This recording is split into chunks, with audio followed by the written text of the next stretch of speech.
চাহ বাগিচা কামৰ পৰা ওলাই কেনেকৈ ভাল জীৱিকা গঢ়িব পাৰি এইটো এদিনতে নহয় ধীৰে ধীৰে প্লান কৰিব লাগে। মানসিক সিদ্ধান্ত লক্ষ্য স্পষ্ট কৰক। প্ৰথমতে মই নিজকে সুধিব লাগে মই কিহত আগ্ৰহী। মই 6 মাহ 1 বছৰ সময় দিব পাৰিব লাগিব। মই একেবাৰে বাগানৰ কাম এৰিম ন আগতে বিকল্প সাজিম। শিক্ষা আৰু স্কিল শিকাটো মূল চাবি।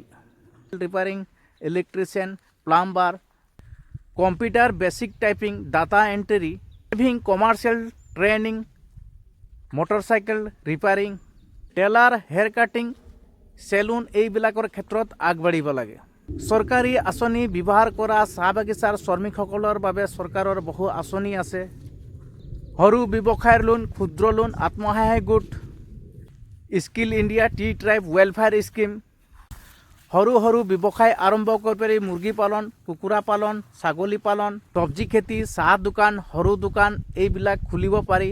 কাৰণ বহুতে তেনেকুৱা আগবাঢ়ি আছে আৰু আমিও তেনেকুৱা ক্ষেত্ৰত আগবাঢ়িব লাগে। গতিকে এখন জনগোষ্ঠী যদি আগবাঢ়িব হ'লে সকলোৰ এই ক্ষেত্ৰত আগবাঢ়িব লাগে। কাৰণ জাতিটো তেতিয়াহে আগবাঢ়িব যেতিয়া চাহ বাগিচাৰ ওপৰত যদি আপোনালোকে নিৰ্ভৰ কৰি নচলে তেতিয়াহ'লে নিশ্চয় আপোনালোকে সফল হ'ব। এইবিলাক ক্ষেত্ৰত আপোনালোকে গুৰুত্ব দিয়ক, নহ'লে চাহ বাগিচাৰ জীৱনে আপোনালোকক শেষ কৰিব আৰু ভৱিষ্যতৰ আপোনালোকৰ ল'ৰা ছোৱালী চাহ বাগিচাতে কাম কৰি দিনবিলাক পাৰ কৰিব। গতিকে এইবিলাকৰ ক্ষেত্ৰত আপোনালোকে গুৰুত্ব দিয়ক। কাৰণ বহুত তেনেকুৱা ধৰণৰ সুবিধা আছে, এই সুবিধাবিলাক আমি জানিব লাগিব। আমাৰ মনবিলাক সলনি কৰিব লাগে, আমি নিজেই সলনি হ'ব লাগিব।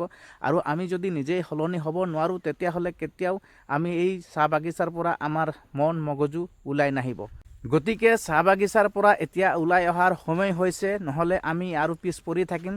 চাহ বাগিচাৰ ওপৰত আপোনালোকে ইমান ডিপেণ্ড হৈ নচলক। কাৰণ আমি নিজেই এটা ব্যৱসায় কৰিব লাগিব, নিজেই আগবাঢ়িব লাগিব। বহু বস্তু আছে অসমত, বহু জাতি জনগোষ্ঠী আছে বিনা চাহ বাগিচাৰ ওপৰত নিৰ্ভৰ নকৰি তেওঁলোকে চলি আছে। আৰু আমি কেলে নোৱাৰিম? আমিও পাৰিম। কিন্তু এই চাহ বাগিচাই আমাৰ মন মগজুৱে শেষ কৰি আছে আৰু চাহ বাগিচাৰ পৰা আমি ওলাই আহিব পৰা নাই। গতিকে আপোনালোকে নিজেই ভাবি চাওক, অসমত বিভিন্ন জাতি জনগোষ্ঠী সকলোৱে বসবাস কৰি আছে, কিন্তু চাহ বাগিচাত বুলি ক'লে আমাৰ মানুহে অকল চাহ বাগিচাত কাম কৰে।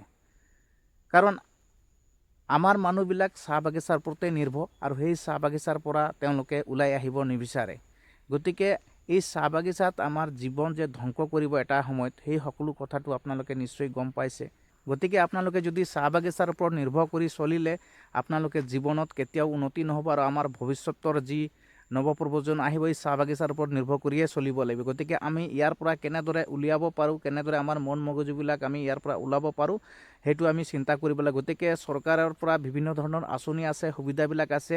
এই সুবিধাবিলাক আমি ল'ব লাগিব, জানিব লাগিব আৰু আগত বাঢ়িব লাগিব।